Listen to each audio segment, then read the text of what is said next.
সোনার আকাশ ছোঁয়া দাম থেকে কার্গিল যুদ্ধের মতো অশান্তি। আমার আগের ভিডিওর প্রতিটি ভবিষ্যৎবাণী আজ অক্ষরে অক্ষরে মিলে যাচ্ছে। কিন্তু 2026 সালে বাংলার রাজনীতিতে কি বড় কোনো ভূমিকম্প হতে চলেছে?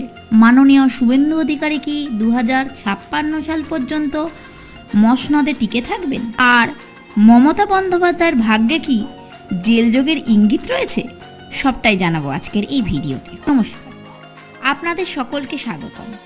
এর আগে আমি একটি ভিডিওতে বলেছিলাম যে সোনার দাম বাড়বে, রাজনীতিতে নতুন মেরুকরণ আসবে এবং সীমান্তের যুদ্ধের পরিস্থিতি তৈরি হবে। আপনারা দেখছেন আজ ঠিক তাই ঘটেছে। জ্যোতিষশাস্ত্রের গণনা কখনোই বৃথা যায় না। আজ আমি আপনাদের জানাবো আমাদের রাজ্যের দুই হেভিওয়েট নেতানেত্রীর ভবিষ্যৎ এবং আগামী বছরগুলো কিছু চাঞ্চল্যকর তথ্য। প্রথমেই আসি মাননীয় মুখ্যমন্ত্রী শুভেন্দু অধিকারী। জ্যোতিষশাস্ত্র ও গ্রহের অবস্থান অনুযায়ী ওনার সময় এখন অত্যন্ত ইতিবাচক। রাজনৈতিক সমীকরণ যাই হোক না কেন, ওনার প্রভাব উত্তরোত্তর বৃদ্ধি পাবে। আমার গণনা বলছে তিনি দীর্ঘ সময় অর্থাৎ প্রায় 2056 সাল পর্যন্ত সক্রিয় রাজনীতিতে প্রভাবশালী অবস্থানে থাকবেন এবং মুখ্যমন্ত্রী হিসাবে বা ক্ষমতার কেন্দ্রে ওনার স্থায়িত্ব বজায় থাকবে। এরপর হয়তো আমরা নেতৃত্বে কোনো বড় পরিবর্তন দেখতে পারি। অন্যদিকে মাননীয় মমতা বন্দ্যোপাধ্যায়ের জন্য সময়টা এখন বেশ কঠিন।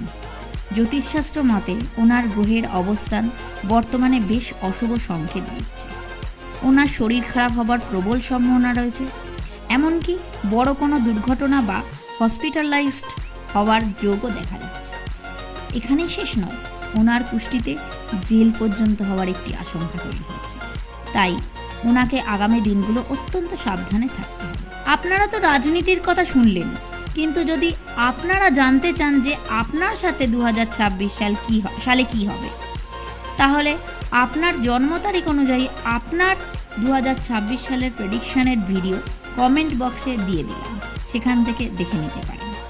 সময় পরিবর্তনশীল, আর জ্যোতিষশাস্ত্র আমাদের সেই পরিবর্তনের আভাস দেয় মাত্র। 2026 সাল শুধু রাজনীতি নয়, সাধারণ মানুষের জীবনেও অনেক বড় পরিবর্তন নিয়ে আসবে। ভিডিওটি ভালো লাগলে লাইক করুন এবং শেয়ার করে অন্যদের দেখার সুযোগ করে দিন। আপনার মতামত কমেন্টে জানাতে ভুলবেন না।